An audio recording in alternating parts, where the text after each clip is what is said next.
সকালবেলা পাখির কিচিরমিচির শব্দে সবার ঘুম ভেঙে যায়। তারপর আমাদের গল্পের রতন মিয়া তার গরু দুটি নিয়ে ক্ষেতের দিকে যায়। তার গরুর নাম সুখী আর দুঃখী। কঠোর পরিশ্রম করে সে একটি দোতলা বাড়ি করে। রতন মিয়ার বউ নীলিমা সকালে তার পোষা মুরগিগুলোকে খেতে দেয়।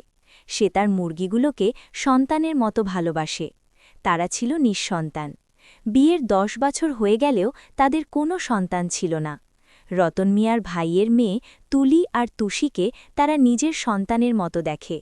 একদিন সকালবেলা নীলিমা উঠোন ঝাড়ু দিচ্ছিল আর রতন মিয়া কাঠ চলা করছিল। তখন এক বুড়িমা বিষণ্ণ চেহারা নিয়ে এসে নীলিমাকে বলে, মা, আমি 2 দিন ধরে কিছু খাইনি, আমাকে কিছু খেতে দাও দয়া করে। তোমাদের জন্য আমি অনেক দোয়া করব, তোমাদের অনেক ভালো হবে। অনেক বাড়ি গিয়েছি, কেউ কিছুই দেয় না, আর পারছি না, ক্ষুধার জ্বালায় চোখে কিছুই দেখছি না। বুড়িমা, আসুন আমার সাথে, এত করে বলতে হবে না, আমি আপনাকে এখনই খেতে দিচ্ছি। এখন থেকে যখনই আপনার ক্ষুধা লাগবে আমার বাড়িতে চলে আসবেন, আর দাঁড়ে দাঁড়ে ঘুরতে হবে না। নীলিমা অনেক দয়ালু মানুষ ছিল। সে বুড়িমাকে ঘরে নিয়ে খেতে দেয় আর অনেক যত্নও করে।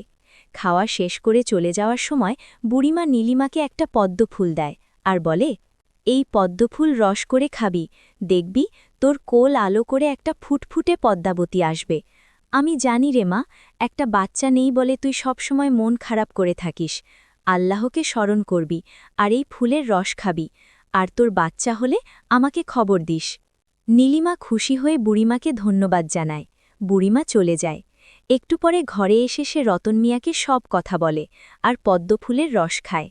কিছুদিন পর দেখা যায় সত্যি সত্যি রতন মিয়ার বউয়ের একটা মেয়ে হয়েছে। রতন মিয়া হাসপাতালে বুড়িমাকেও নিয়ে আসে। বুড়িমা মেয়েকে দোয়া করে। রতন মিয়া আর নীলিমার খুশি যেন আর ধরে না। বুড়িমার কথা মতো মেয়ের নাম রাখা হয় পদ্মাবতী।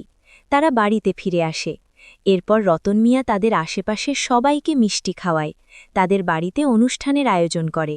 তাহলে আজকের গল্প থেকে কি শিখলে ছোট্ট বন্ধুরা?